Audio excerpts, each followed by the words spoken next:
Thank you, Lalit, for coming for the Moneycontrol Startup Conclave. And if I'm not wrong, this is your first interview after beating Zerodha.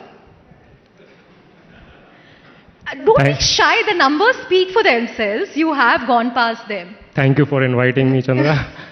But what about that milestone? What does it mean for you? You just came from behind and boom, you've now gone past Zerodha. See, we don't think about it too much. See, the thing is, we started with a mission, and I think we are not even like 1% of that. So there's a lot to be done, and number of customers and so on. These are kind of, it shows that how much impact you have created, but they are also kind of vanity metrics, right? So yeah, I mean, there is a purpose and there's a long way to go there, and we continue building every day.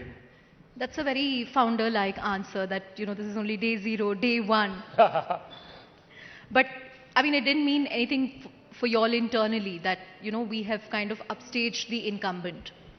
See, again, these are like, again, we don't think like that at all. Like, we have very high respect for all the folks in the industry, because this industry is not like win-lose industry, right? When the industry is growing, the financial services market in India are growing, and they're very old, and many players, and all of us are contributing in building, right? You know, making India kind of great by providing access to financial services, making them simple, transparent, and so on.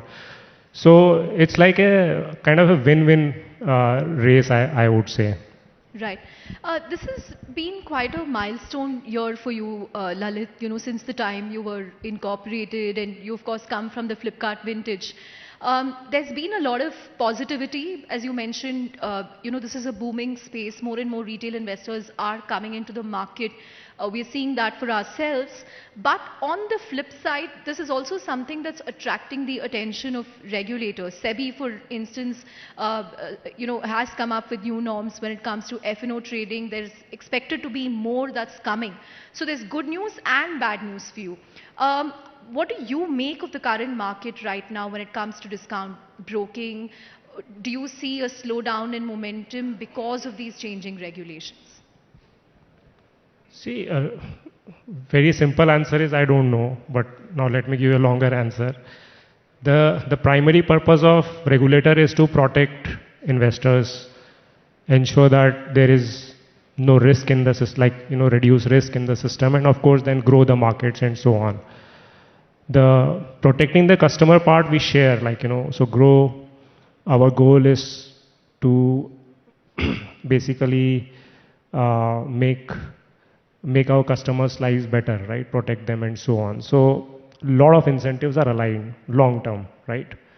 And I think when markets become better, when markets become more kind of resilient, more robust, you you have a kind of, you know, higher growth potential for future as well, right? Because we are part of market, like markets, we are slaves to the markets, right? And if markets are good, then you're good and so on, right? So I think long term, I think it's for everything is for greater good, right? I don't know if that answers your question. No, Short term. Just how you're going to future-proof yourself, because I mean everybody has now spoken about F&O, how there is, you know, too much of activity there from SEBI to RBI to the government. Yeah, so see, Groww is not an F&O company. Groww is a financial services company. They're like hardly 15% customers who do trading. And we also, our stance has been like, you know, trading is a zero-sum game. Yeah. If there is a winner, there is a loser. Investing is a long-term game, win-win game, right? And that's been our stance. So if you're trading, then better be skilled about it. Like, you know, what does it mean? If you don't know what you're doing, don't do it. Like anything in life. So we have, from that perspective, we build a lot of tools, responsibility. Like, you know, we encourage responsible trading and so on. That's for the customer point of view. From business point of view, it's like a multi-product, multi-business kind of multiple businesses inside the org. and that's how you kind of ride the like any kind of hiccups or whatever. But ultimately, what matters is like what matters is like the betterment of the customers, right?